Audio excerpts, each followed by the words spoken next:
नहमदुहु व नुसल्ली अला रसूलिहिल करीम अम्मा बाद फ़अऊज़ु बिल्लाहि मिनश शैतानिर रजीम रब्बिश्रह ली सदरी व यस्सिर ली अमरी वहलुल उक़दतम मिन लिसानी यफ़क़हू क़ौली रब्बि ज़िदनी इल्मा रब्बना फ़क़िहना फ़िद्दीन अल्लाहुम्मा इन्नी अस्अलुका इल्मन नाफ़िअन व अमलन मुतक़ब्बलन व रिज़्क़न तय्यिबन वासिअ। अस्सलामु अलैकुम व रहमतुल्लाहि व बरकातहू। जी, हम पढ़ रहे थे सूरह अहकाफ, पारा नंबर 26 था और हमने आयत नंबर 20 तक हम लोगों ने पढ़ लिया। आयत नंबर मुझे तो लगता है कि 20 हम लोगों ने करनी है, ये मुझे कंफर्म करेगा कोई? चलें बहरहाल हम आयत नंबर कर लेते 20 हैं, का। 20 जी कर लेते हैं। मैंने कहा फिर भी कर लेते हैं 20, अगर कंफ्यूजन भी है ना। जी, कोई आपका रेगुलर में से नहीं है कि कोई मैं बता दे, क्योंकि वो फिर आगे हमारा लेक्चर्स रिपीट ही होते जा रहे हैं। चलें बहरहाल पढ़ते हैं। मुझे 20 का मुझे लग रहा है कि या तो तर्जुमा नहीं किया तो या तो तफसीर नहीं की। बहरहाल बिस्मिल्लाह करते हैं। अऊज़ु बिल्लाहि मिनश शैतानिर रजीम बिस्मिल्लाहिर रहमानिर रहीम। आयत नंबर 20। व यौमा, और जिस दिन यो अराजू अर्ज किया जाएगा या पेश किया जाएगा अल्लाजीना उन लोगों को जो काफरू जिन्होंने जो काफिर है अलन नार आग पर। अजहब तुम जहाबा होता है कि ले जाना। अजहब तुम हासिल कर चुके तुम तय्यबातिकुम अपनी लज्जतें फी हयातिकुम अपनी जिंदगी में। दुनिया दुनिया के वस्तमतातुम तमा होता है फायदा उठाना, तो फायदा उठा लिया तुमने भी। हाँ, साथ इसके फल यौमा पस आज तुझ जौना जजा दी जाएगी, तुमको बदला दिया जाएगा। अजाबुल हौन, अजाब कौन सा? हौन रुसवाई का, जिल्लत का। बिमा कुंतुम, और इसकी वजह क्या थी कि तुम क्या करते थे? तस्तकबिरून, तुम तकब्बुर करते थे। फिल अर्दी, जमीन में। बगैर हक के व बिमा कुंतुम, और थे सबब इसके जो थे तुम तुफसुकून बदकरदारी करते थे, फिस्क करते थे, नाफरमानी करते थे। आयत नंबर 20 का बा मुहावरा है कि जिस दिन काफिर दोज़ख के सामने किए जाएंगे तो कहा जाएगा कि तुम अपनी दुनिया की जिंदगी में लज्जतें हासिल कर चुके और उनसे फायदा उठा चुके, सो आज तुमको जिल्लत का अजाब है और इसकी सजा कि तुम जमीन में नाहक गरूर किया करते थे और उसकी फिस्क या नाफरमानी किया करते थे। ये दो वजूहात यहाँ पे बताई गई। तो आयत नंबर 20 में जिल्लत का अजाब उनको उस तकबर की वजह से दिया जा रहा था जिसकी वजह से वो ईमान नहीं लाए थे और वो समझते थे कि रसूल सल्लल्लाहु अलैहि वसल्लम पे ईमान लाकर गुलामों और गरीब मोमनों के ग्रोह में शामिल होना हमारी शान के खिलाफ है, और यही तकब्बुर जो था इनको जहन्नुम में ले गया। बहरहाल ये हमने लास्ट क्लास में डिस्कस किया था कि काफरों और आखिरत के मुनकरों को उनके अच्छे अमाल का बदला दुनिया में मिल जाएगा। ठीक है जी। ये हमने बहुत डिटेल से लास्ट दफा किया था और एक मैंने हदीस का मफहूम साथ हम लोगों ने डिस्कस किया था कि अल्लाह सुब्हानहू तआला के सामने एक शहीद, एक आलिम और एक सखी को लेकर आया जाएगा और अल्लाह सुब्हानहू तआला कहेंगे कि इनको जहन्नम में घसीट के ले जाओ, और वो कहेंगे अल्लाह ताला हमने सब काम आपके लिए किए। तो अल्लाह ताला कहेंगे तुम झूठ बोलते हो, तुमने इल्म इसलिए बताया कि लोग तुम्हारे अंदर दिखावा, तुम सबको बता सको कि मैं कितना नॉलेजेबल बनता हूँ, और शहीद कि तुम बता सको कि मैं कितना बहादुर हूँ और कितना मेरे अंदर ताकत है दुनिया में दिखाने के लिए। और इसी तरह सखी की दुनिया में दिखाने के लिए आप सखावत कर रहे थे दुनिया में रया। और तो इसमें हम लोगों ने सीखा था कि अपनी नीयतें चेक कर लें। अगर आपकी नीयत में जरा भी गड़बड़ होगी तो वो नेक काम जो है वही आप हमारे जो है उसको कहते हैं ना जजा, रिवॉर्ड हमारा उसका टोटल फिर चेंज हो जाएगा नीयत की वजह से। तो इसलिए यहाँ पे हमने समझा था कि दुनिया में माल दौलत की फरावानी, औलाद, इज्जत और तंदुरुस्ती वगैरह की नेमतें काफरों कोई नहीं मिलती हैं, अल्लाह के नेक बंदों को भी मिलती हैं और मिल सकती हैं, मगर इनका अंदाज़ फिक्र और इन नेमतों से फायदा उठाने का तरीका काफरों और आखिरत के मुनकरों से बिल्कुल जुदा गाना होता है, जिसके लिए हमने एक हदीस डिस्कस की थी कि सैयदना अब्दुल रहमान और बिन औफ के बेटे इब्राहिम कहते हैं कि एक दिन अब्दुल रहमान बिन औफ के वालिद ने रोजा रखा। शाम के वक्त रोजा अफ्तार करने के लिए जब इनके सामने खाना रखा गया तो खानों की नेमतें देखकर कहने लगे कि मसअब बिन उमैर जो ओहद के दिन शहीद हुए थे वो मुझसे अच्छी है। एक ऐसी चादर में इनको कफन दिया गया कि अगर सर ढांपते तो पाँव नंगे रह जाते और अगर पाँव ढांपते तो सर नंगा रह जाता। और हमजा बिन अब्दुल मतलब जो आपको पता है वो भी ओहद वाले दिन शहीद हुए थे, फरमाते हैं कि वो भी मुझसे अच्छी हैं। फिर इसके बाद हम लोगों को आसूदगी और फरावानी दी गई और हम डरते हैं कि कहीं हमारी नेकियों का सवाब जल्दी से हमें दुनिया में ना मिल जाए। और फिर इसके बाद रोने लगे और इतना रोए कि खाना भी नहीं खाया। बहरहाल यहाँ पे जो हौनल अजीम अजाब ہون العذاب یہاں پہ جو بتایا جا رہا ہے، عذاب الہون جو بتایا جا رہا ہے کہ ان کے عذاب کا رسوائی کا سبب بتایا جا رہا ہے کہ ایک تو وہ تکبر کرتے تھے اور وہ نافرمان تھے. جیسے جس کے لیے ہم نے ایک لاسٹ ہم نے ڈسکس کیا تھا شیطان اور آدم کا جو کنورسیشن تھی اور جو پہلے جو سنس تھے شیطان کے، تو وہی وجوہات ہیں ہمارے جہنم میں جانے کی. تو کیا پہلے سنس تھے، کون بتائے گا؟ لاسٹ لیکچر میں ہم نے بتائے تھے تین. جی جلدی جلدی سے تو بتائے فٹافٹ. ہم نے جو ڈسکس کیے تھے وہ یہ تھے، پہلا تکبر تھا، اور دوسرا نافرمانی تھا، اور تیسرا بلیم کرنا تھا. یہی ہم نے ڈسکس کیے تھے نا. تو شیطان نے چیلنج دیا تھا کہ اللہ تعالیٰ مجھے جنت سے نکالا گیا اور جہنم میں دھکیلا جا رہا ہے نا، تو میں اکیلا نہیں جاؤں گا. میں انہی کرائمز میں انہی سنس میں لوگوں کو انوالو کر کے ان کو بھی اپنے ساتھ جو ہے جہنم جو ہے اپنے ساتھ لے جاؤں گا. اب آ جاتی ہے آیت نمبر 21 جہاں پہ سورہ احقاف یعنی کہ احقاف لفظ استعمال ہوا ہے، اور ہم دیکھتے ہیں وذکر اور یاد کر آخا آخا بھائی عاد کے بھائی کو جب انذرا نظر ڈرایا یا خبردار کیا قومہ اپنی قوم کو بالاحقاف احقاف میں انشاءاللہ تعالیٰ بھی ڈیٹیل سے دیکھتے ہیں کہ احقاف کیا ہوتا ہے. وقد اور تحقیق خلطی گزر چکے. احقاف کہتے ہیں ریت کے لمبے لمبے بلند لیکن ذرا مڑے ہوئے ٹیلے، اور یہ قوم عاد کا مرکزی مقام تھا. احقاف حق کی جمع ہے، ٹھیک ہے جی، کہ ریت کے ٹیلے. وقد خلطی اور تحقیق گزر چکے النذر خبردار کرنے والے من بینی سے بینی یدیہی اس سے پہلے بینا سے اس سے پہلے ومن اور سے خلف اس کے پیچھے اللہ کے نہ تعبدو کہ تم عبادت نہ کرو اللہ مگر اللہ کی. انی بے شک میں اخاف خوف رکھتا ہوں، میں ڈر رکھتا ہوں علیکم تم پر عذاب یوم عظیم بڑے دن کا. آیت نمبر 21 کا با محاورہ ہے. اور قوم عاد کے بھائی ہود کو علیہ السلام کو یاد کرو جب انہوں نے اپنی قوم کو سرزمین احقاف میں ہدایت کی، اور ان سے پہلے اور پیچھے بھی ہدایت کرنے والے گزر چکے تھے کہ اللہ کے سوا کسی کی عبادت نہ کرو، مجھے تمہارے بارے میں بڑے دن کے عذاب کا ڈر لگتا ہے.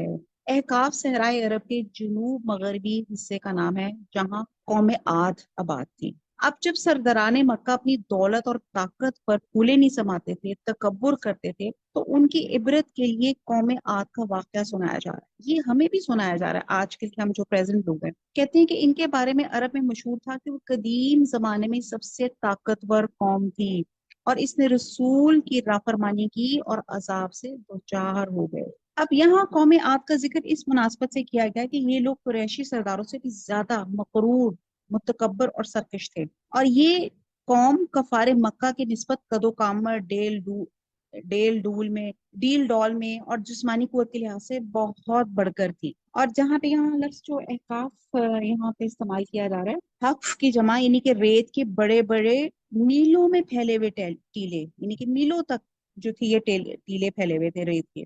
اور یہی علاقہ قوم عاد کا مسکن تھا جو کسی زمانے میں سرسبز و شاداب علاقہ تھا. قوم عاد نے اس جگہ زمین دوز مکان بنا رکھے تھے، اور یہ علاقے جنوبی عرب میں حضر موت کے شمال میں واقع تھے، اور آج کل وہاں ریت کے ٹیلے ہیں جو سینکڑوں میل تک پھیلے جاتے ہیں. اور اس علاقے کو آج کل ربع خالی بھی کہا جاتا ہے. کوئی شخص اس صحرا میں داخل ہونے کی جرات نہیں کرتا، کیونکہ جو چیز اس ریت میں گر پڑے وہ بھی ریت میں دھنس کر ریت ہی بن جاتی ہے. جیسے کوئی چیز نمک کی کان میں گر پڑے تو وہ نمک بن جاتی ہے. تو آپ یہ دیکھیں کہ وہ عذاب کے اثار ابھی بھی موجود ہیں. اور کہتے ہیں کہ اس علاقے میں حضرت ہود علیہ السلام سے پہلے بھی کئی نبی آئے اور بعد میں بھی آتے رہے. ان سب کی تعلیم یہی تھی کہ اللہ ہی کائنات کا اور تمہارا خالق اور مالک ہے، لہٰذا وہی ہستی عبادت کے لائق ہے، صرف اسی کی عبادت کرو، اور کسی کے اختیار میں کچھ بھی نہیں. اور اگر تم نے اللہ کا حکم نہ مانا، شرک اور اپنی سرکشی سے باز نہ آئے، تو تم پہ سخت عذاب نازل ہوگا. اچھا جی، پیچھے ہم نے یہ جو پڑھا کہ یہاں پہ ان کے اسباب، ان کے عذاب کے دو سبب یہاں پہ بیان کیے گئے کہ ایک تو تکبر کیا جیسے ہم نے پیچھے بھی پڑھا تھا، اور نافرمانی کی، یہ ہم نے پیچھے پڑھا تھا آیت نمبر 20. اسی لیے میں نے اس کو رپیٹ کیا इस आयत को ताकि हमारे ज़हन में आ जाए कि पीछे भी जितने भी पैगंबर, जितने भी रसूल आए, अल्लाह का एक ही पैगाम लेकर आए वहदानियत का, तो सब लोगों ने, कौमों ने ये दो बातें की, तकब्बुर और नाफरमानी, और जिसकी वजह से वो अजाब से दो चार हुए। और इनकी भी जो कौम थी, इन्होंने भी यही काम किए। ये जो कौम आद थी, जिनको बड़ा गुरूर था कि हम बड़ी स्ट्रांग हैं, तो यहाँ पे बताया जा रहा है कि ये दो, जो शैतान ने जिन चीजों का चैलेंज लिया था कि मैं नौए इंसानी को तकब्बुर में, नाफरमानी में और एक ब्लेमिंग गेम में इन्वॉल्व कर कर ऐसा ऐसा इन्वॉल्व करूंगा कि सबको अपने साथ जहन्नम में ले जाऊं। तो यहाँ पे एक जो मिसाल यहाँ पे बयान की जा रही है, कौम आद की बात की जा रही है। अभी तक आपको कुछ समझ आ गया आपको? अब आगे देखते हैं कि हुआ क्या। आयत नंबर 22 में अल्लाह ताला फरमाते हैं, कालू, कहा उन्होंने, आज इतना, क्या तू आया है हमारे पास, लीता फीकना, लीता फीकना इसलिए कि तू फेर दे हमको, ताफिकना, ताफिक होता है कि हमको फेर दे, अन से, आलिहातिना, आलिहाती, इसको वर्ड्स को आप देखें तो इलाही, ठीक है, हमारे माबूदों से, फातिना, बस से आ हम पर, बीमा, वो चीज जिससे, ताइदूना, तू हमें डराता है, इन कुंतु, अगर है तू, मिन स्वादिकीन, सच्चों में से। आयत नंबर 22 का बाब मुहावरा, कहने लगे, क्या तुम हमारे पास इसलिए आए हो कि हमको हमारे माबूदों से फेर दो? अगर सच्चे हो तो जिस चीज से हमें डराते हो, इसे हम पर ले आओ। कौम आद की बात की जा रही है, और कौम आद में हमारे अल्लाह ताला ने रसूल भेजे थे, हजरत हूद अलैहिस्सलाम को भेजा गया था। और उन्होंने जब उन लोगों को अल्लाह की वहदानियत का पैगाम दिया, अल्लाह ताला के अहकामात दिए, तो उन लोगों ने आगे बड़े तकब्बुर से कहा कि तुम हमारे माबूदों से फेरना चाहते हो? अच्छा, जिस चीज की तुम अजाब की धमकी देना चाहते हो उसको ले आओ। आयत नंबर 23, औला, उसने कहा, इन्नमा, सिर्फ या बेशक, अल इल्मु, इल्म, इंदल्लाहि, अल्लाह के पास है, व उबल्लिगुकुम, अबलाग से है, और कुम, तुम्हें, कि मैं पहुंचाता हूँ तुमको, माँ, जो, उरसिलतु, जो इरसाल की मुझ पे, या मैं भेजा गया हूँ, बिही, जिसके साथ, वलाकिन्नी, और लेकिन मैं, अराकुम, रॉ मैंने देखता हूँ तुमको, और मैं देखता हूँ तुमको, कौमन, ऐसी कौम, ऐसे लोग, तजहालून, कि तुम जहालत करते हो। आयत नंबर 23 का बा मुहावरा है कि उन्होंने कहा, इसका इल्म तो अल्लाह ही को है, मैं तो जो अहकाम देकर भेजा गया हूँ वो तुम्हें पहुंचा रहा हूँ, लेकिन मैं देखता हूँ कि तुम लोग नादानी में फंस रहे हो। किसी बात का गलत नतीजा निकालना भी जहालत है, और ये कौम हूद की जहालत, उनकी नादानी और जहालत ये थी कि जो बात उन्होंने हूद अलैहिस्सलाम, जो बात उन्हें हूद अलैहिस्सलाम समझाना चाहते थे, उन्होंने इसके बरक्स नतीजा निकाला। हजरत हूद अलैहिस्सलाम ने उन्हें ये समझाया कि इस कायनात में अल्लाह के सिवा किसी को अख्तियार हासिल नहीं, हत्ता कि खुद मुझे भी नहीं, मैं भी सिर्फ अल्लाह का पैगाम पहुंचाने वाला हूँ और तुम्हें तुम्हारे बुरे अंजाम से डराने वाला हूँ। लेकिन उन्होंने जवाब में ये कह दिया कि जिस अजाब की तुम धमकी देते हो वो ले आओ। हालांकि हूद अलैहिस्सलाम का ये दावा था ही नहीं कि अगर तुम इनकार करोगे तो मैं अजाब, तुम पर अजाब भी ला सकता हूँ, या मुझे ऐसे इख्तियारात हासिल हैं। और उनकी दूसरी बड़ी नादानी ये हुई कि अच्छी बात को कबूल नहीं करते थे और अजाब के लिए जल्दी मचाते, यानी कि हूद अलैहिस्सलाम ने उनको वैसे ही कहा था।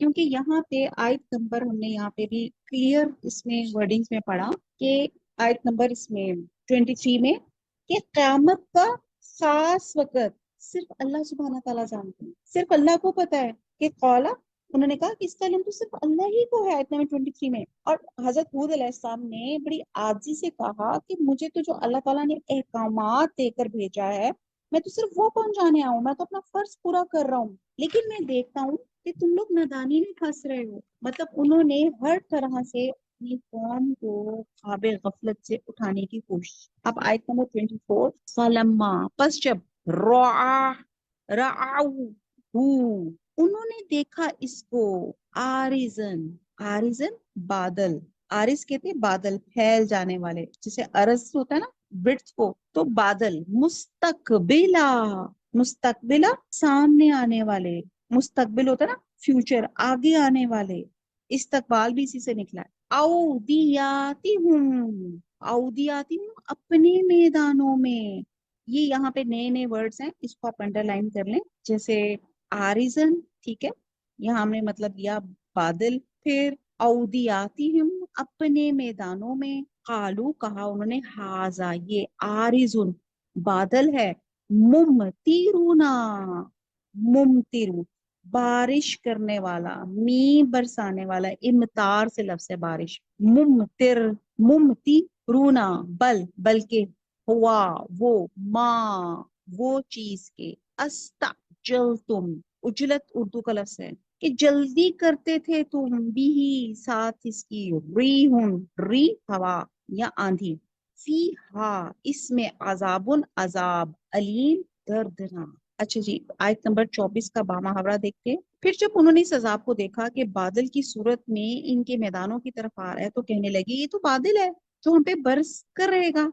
नहीं, बल्कि ये वो चीज है जिसके लिए हम जल्दी करते थे, यानी आंधी, जिसमें दर्द देने वाला अजाब भरा हुआ है। अब कौमे आद पर अजाब बादल की शक्ल में नमूदार हो। अब ये लोग बहुत अरसे से बारिश को तरसे हुए, कहत साली का दौर चल रहा था। एक काली घटा उठी और अपने इलाके की तरफ आगे बढ़ती हुई देखी, तो सब ये लोग खुशी से झूमने लगे कि वाओ, बारिश आने लगी है। और फिर बारिश के बाद सैराबी और खुशहाली की तवक्कुआत बांधने लगे। इन्हें क्या खबर थी, ये घटा बाराने रहमत की घटा नहीं है, इनको नीस्त नाबूद करने के लिए अल्लाह का अजाब, काली घटा और आंधी की सूरत में इनके सरों पे पहुंचने वाला है। और कहते हैं ये आंधी इंतहाई तेज रफ्तार, सख्त ठंडी थी, जो 8 दिन और 7 रातें मुसलसल इन पे चलती रही। आप देखिए कि जब भी कोई बारिश आती थी ना, और जो इस वाक़ये से जो हमें सबक मिलता है कि किसी चीज की ज़ाहरी शक्ली सूरत पर तकिया नहीं करना चाहिए, बल्कि हर हाल में अल्लाह से डरना चाहिए। क्योंकि इसी कहते हैं कि हजरत आयशा रज़ी अल्लाह तआला अन्हा फरमाती हैं कि आप सल्लल्लाहु अलैहि वसल्लम जब कभी आंधी को देखते थे या बारिश को देखते थे, तो आपके चेहरे पे फिक्र मालूम होती थी, या बादल देखते थे। मैंने पूछा, रसूल सल्लल्लाहु अलैहि वसल्लम, लोग तो जब बादल देखते हैं तो खुश होते हैं, क्या बारिश होगी, लेकिन मैं देखती हूँ कि जब बादल आते हैं तो आपके चेहरे पे नागवारी मालूम हो। तो आप सल्लल्लाहु अलैहि वसल्लम ने फरमाया कि आयशा, मुझे ये खतरा लाहक हो जाता है कि इसमें अजाब ना हो। एक कौम आद पर आंधी का अजाब आया था, जब उन्होंने बादल देखा तो कहने लगी ये तो बादल है जो हम पे बरसने वाला है। और ये बात, ये वाक्य जो है बुखारी की हदीस में, बुक में ये लिखा हुआ है कि हजूर सल्लल्लाहु अलैहि वसल्लम जब ये बारिश को, आंधी को, ये बादल देखते थे तो वो फिक्रमंद हो जाते। तो हमें भी फिक्रमंद होना चाहिए कि अल्लाह ताला जो बारिश, जो बादल आ रहा है, अल्लाह ताला वो खैर का हो, आफियत का हो, रहमत का हो।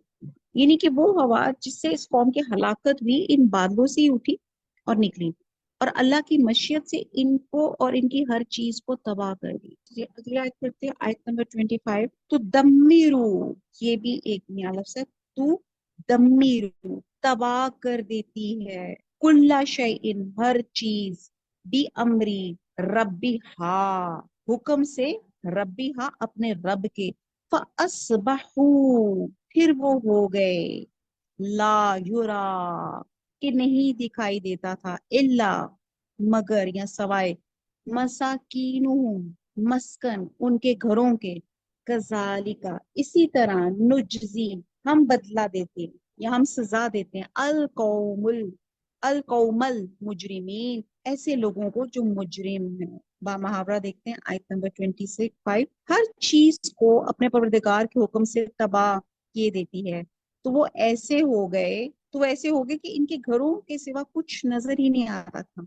गुनहगार लोगों को हम इसी तरह सजा दिया करते हैं। अब आप ये देखें कि उनके घर, उनके तरक्की के आसार, तमाम नामो निशान जो उनके जो भी थे, वो सब बाकी रह गए और वो खुद बुझ गए। इन्हीं की बड़ी बड़ी इमारतें खड़ी रह गई, लेकिन रहने वाले चले गए। तो ये तो उस दौर में अजाब आया कि अल्लाह ताला की तरफ से। और ऐसा होना बिल्कुल मुमकिन है, अल्लाह ताला कौन कहते हैं तो हो जाता है, कि ये हवा ने किसी कौम को मुकम्मल तौर पे तबाह कर दिया। अब भी देखा जाए तो इंसानों ने अपने हाथों से जो अजाब के सामान तैयार कर रखे हैं, उसमें न्यूट्रॉन बम, और उसके बारे में कहा जाता है कि इस तरह का होता है कि जहां वो गिरता है, बम के गिरने से ऐसी हवा चलती है जिससे तमाम जानदार मर जाते हैं, लिविंग थिंग्स जिसको होती है। लेकिन آپ کی عمارتوں کو، آپ کی بلڈنگز کو، انفراسٹرکچر کو کوئی نقصان نہیں پہنچتا. یعنی کہ ایک تو بم کی وہ قسم ہوتی ہے جب آپ کسی آبادی پہ پھینکتے ہیں تو انسان، جانور، عمارتیں، ہر چیز تباہ ہو جاتی ہے، ٹھیک ہے. لیکن اب ایسی انوینشنز ہو گئی ہیں کہ عمارتوں کو کچھ نہ ہو، کیونکہ جس قوم نے قبضہ کرنا ہوتا ہے اسے دوبارہ کچھ تعمیر نہ کرنا پڑے، اس کو دوبارہ سے ریکنسٹرکٹ نہ کرنا پڑے. تو پھر وہ ایسے بم بنا رہے ہیں، ایسی نیوکلیر بمز بنا رہے ہیں جس کے پھینکنے سے ہر جاندار ختم ہو جائے اور عمارتیں اور ساز و سامان اور دنیا کی چیزیں سلامت رہ جائیں. اب امیجن کریں، مٹیریل کی امپورٹنس ہے، جان کی امپورٹنس نہیں ہے. اور کہتے ہیں کہ اس بم میں ایسی ریز نکلتی ہیں جو آکسیجن کو ختم کر دیتی ہیں. اور اگر انسانوں نے ایسی چیزیں آج کی دنیا میں بنا لی ہیں جس کے ذریعے سے انسان ختم کر کے اس کے آثار باقی رہ جائیں، تو اللہ تعالیٰ کے لیے کون سا مشکل تھا. تو اللہ تعالیٰ نے قوم آگ کو آندھی کے ذریعے، ہوا کے ذریعے تباہ کیا. وہ ہوا جو آپ پکڑنا چاہیں ہاتھ کو، آتی ہے ہوا ہاتھ میں نہیں، اور جو انسان کے بس اور کنٹرول میں نہیں ہے، لیکن انسان کی سرکشی کی خوب خبر لینے والی ہے. یہ لمحہ فکریہ ہے، اس بات پہ تھوڑا سا غور کریں. اور آپ دیکھیں کہ آج کل بھی یہ جو ہمارے اللہ تعالیٰ ہمارے پاکستان کو اللہ تعالیٰ سلامت رکھے، ہماری مسلم امہ کو سلامت رکھے، ہمارے غزہ کے اور فلسطین کے لوگوں کو، مسلمانوں کو اپنے حفظ و امان میں رکھے. کہ جو جنگ اور وار ہے یہ اتنی لیتھل ہے، اتنی فیٹل ہے کہ آپ دیکھیں کہ کتنے ہزاروں، سینکڑوں جو آپ کے معصوم لوگ ہیں ان کی جان لے جاتی ہے. اور یہ جو لیٹسٹ انوینشنز ہیں تو اس پر آپ اندازہ لگائیں کہ ایک ہوا یا ایک بوم اللہ تعالیٰ نے اتنی دیر پہلے اس ایک قوم کو ایک ہوا کے ذریعے ہلاک کر دیا. تو اور اس کے بعد ہم انسانوں نے ایسی انوینشنز کر لی کہ ہم بھی، ہمارے لیے امپورٹنٹ کیا ہو گیا؟ مٹیریل امپورٹنٹ ہو گیا، انفراسٹرکچر امپورٹنٹ ہو گیا، اور انسان کی کوئی قیمت نہ رہی. اللہ تعالیٰ ہم سب کو کئی دفعہ ہمارے قرآن میں جو ہمیں جو ایک بہت زیادہ ہماری جو ٹریننگ کی جاتی ہے کہ ایک انسان کو بچانا پوری انسانیت کے بچانے کے برابر ہے، اور ایک انسان کو مارنا مراد پوری انسانیت کا قتل کرنا ہے. ہمارا دین، ہمارا مذہب تو ہمیں یہ کہتا ہے. اور ہم اس طرح کے لیتھل بامز اور اس طرح کی چیزیں ہم بنا رہے ہیں کہ ہیومن بینگس کی امپورٹنٹ نہیں ہے. ہمارے ہیومن بینگس ہمارے لیے امپورٹنٹ نہیں ہے. ہمارے لیے زیادہ امپورٹنٹ یہ ہے کہ ہمیں دوبارہ ریکنسٹرکٹ نہ کرنا پڑے، ہمیں یہ انفراسٹرکچر پہ ہمیں ہماری محنت نہ کرنی پڑے. تو بہرحال اللہ تعالیٰ ہم سب کو، اللہ تعالیٰ اپنے حفظ و امان میں رکھے اور عافیت اللہ تعالیٰ ہمارے کو انڈیل دے، اللہ تعالیٰ رحمت کے سائے کر دے.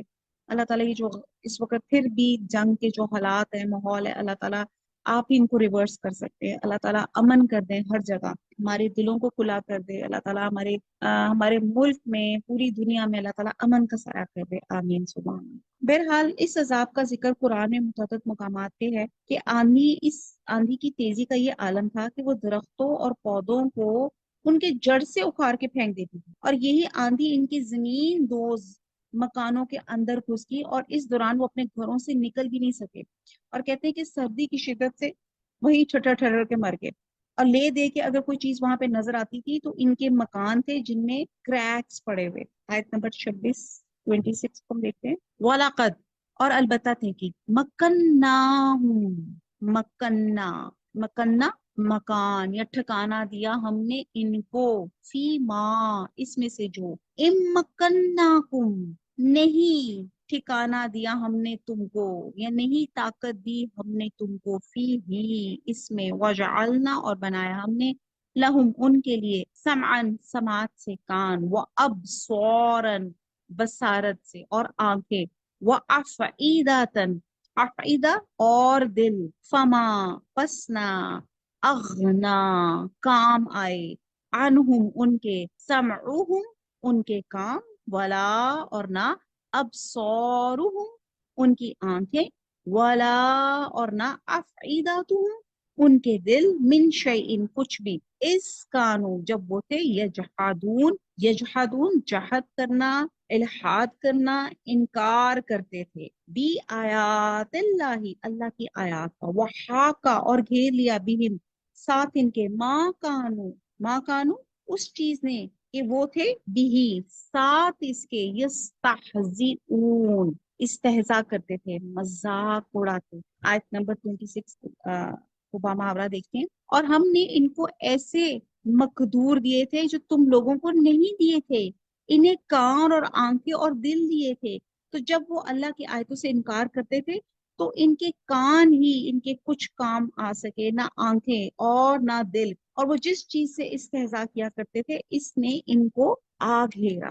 بڑی ڈرانے والی آیت ہے یہ۔ یہاں پتہ چلتا ہے کہ جہاں پہ اللہ سبحانہ تعالیٰ نے ان کو بڑا ڈیل ڈال میں بڑا اسٹرانگ اسٹڈی سا بنایا ہوا تھا، کہتے ہیں کہ بڑے علم والے بھی تھے، مال دولت اقتدار اور صاحب دانش لوگ تھے، فہم و بصیرت والے تھے، لیکن کیا تھا کہ یہ آپ کو پتہ ہے ان کو کان آنکھ اور دل ان کو ہدایت کے دروازے کہتے ہیں، یہ علم کے بھی دروازے ہیں، اللہ کو پہچانے کا یہاں طریقہ بتا دیا گیا ہے۔ کان آنکھیں دل امپورٹنٹ ہیں، یہ کیوں کہا گیا؟ کیونکہ یہ ہمارے ہدایت کے دروازے، یہی ہمیں بصیرت ہمارا جو ہے بتاتے ہیں کہ کیا چیز جو ہے وہ ٹھیک ہے، یعنی کہ یہ ہمیں حق کی پہچان کراتے ہیں۔ تو اس لیے کہا گیا کہ ہم نے ان کو ایسے مقدور دیے تھے جو تم لوگوں کو نہیں دیے گئے تھے، یعنی کہ یہ پاورفل قوم تھی، ایک اسٹرانگ نیشن تھی، انہیں کان آنکھیں اور دل دیے تھے، یعنی کہ یہ نہ صرف اسٹرانگ تھی بلکہ یہ بصارت والی قوم تھی، فہم و دانش ان کے پاس تھا۔ بات ہم لوگ کر رہے تھے کان آنکھ اور دل کی کہ ہدایت کے دروازے ہیں، اگر یہ درست ہیں تو دل درست ہے، اگر یہ درست نہیں ہے تو پھر ہم نافرمانی اور گمراہی کے گڑھے میں گر جاتے ہیں۔ اب آپ یہ دیکھیں کہ سننے کے لیے کان، دیکھنے کے لیے آنکھیں اور سوچ بچار کے لیے اللہ تعالیٰ نے دل عطا فرمایا، مگر وہ ان سے اتنا ہی کام لیتے جیسے ایک جانور لیتا ہے، یعنی کہ اتنا ہی جو دنیا کی مال اور متاع کے حصول کے لیے مفید ہے۔ دنیا کے کام میں عقل مند تھے لیکن وہ عقل نہ آئی جس سے آخرت درست کر لیتے۔ آیات الہی سنتے وقت ان کے کان بہرے ہو جاتے، آیات الہی دیکھنے کے لیے ان کی آنکھیں بند رہ جاتی، اور جب ان پہ عذاب الہی آیا تو ان کی عقل مندی ان کے کوئی کام نہ آ سکے۔ تو آپ یہاں پہ دیکھیں کہ اسی لیے اللہ سے دعا کرتے ہیں کہ اللہ تعالیٰ ہمیں حق سننے والے کان دے، حق دیکھنے والی آنکھیں دے، حق پہچاننے والا دل اللہ تعالیٰ عطا فرما، آمین ثم آمین۔ اب یعنی کہ اتنے ترقی یافتہ لوگ تھے، مال دولت طاقت اقتدار، کسی بھی چیز میں ان کا کسی کے ساتھ مقابلہ نہیں تھا، اور وہ زمین کے ایک بڑے حصے پہ چھائے ہوئے تھے، لیکن اس کے باوجود ایک آندھی آئی اور اس نے ان کو تباہ کر دیا، کس وجہ سے؟ ان کی نافرمانیوں کی وجہ سے۔ اور اتنے اسٹرانگ ہونے کے باوجود، اتنے عقل مند ہونے کے باوجود وہ اللہ تعالیٰ کے جو نافرمانیوں کی وجہ سے اس عذاب کو اپنے اوپر روک ہی نہ سکے، کیونکہ انہوں نے اللہ تعالیٰ نے جو باڈی آرگنس آپ کو آنکھیں دل آنکھ جو دی اللہ تعالیٰ نے، کان دیے تھے، اس کو اللہ کے لیے نہیں لگایا، اللہ تعالیٰ کی نعمتوں کو اللہ تعالیٰ کی نعمتیں پہچانے میں نہیں لگایا، اور پھر ان کے کسی کام آ ہی نہیں سکتے۔ تو جس چیز کا وہ مذاق اڑاتے تھے اور اسی نے ان کو آ گھیرا۔ وما علینا الا البلاغ، سبحانک اللہم وبحمدک، نشہد لا الہ الا انت، نستغفرک ونتوب الیک، والسلام علیکم ورحمۃ اللہ وبرکاتہ۔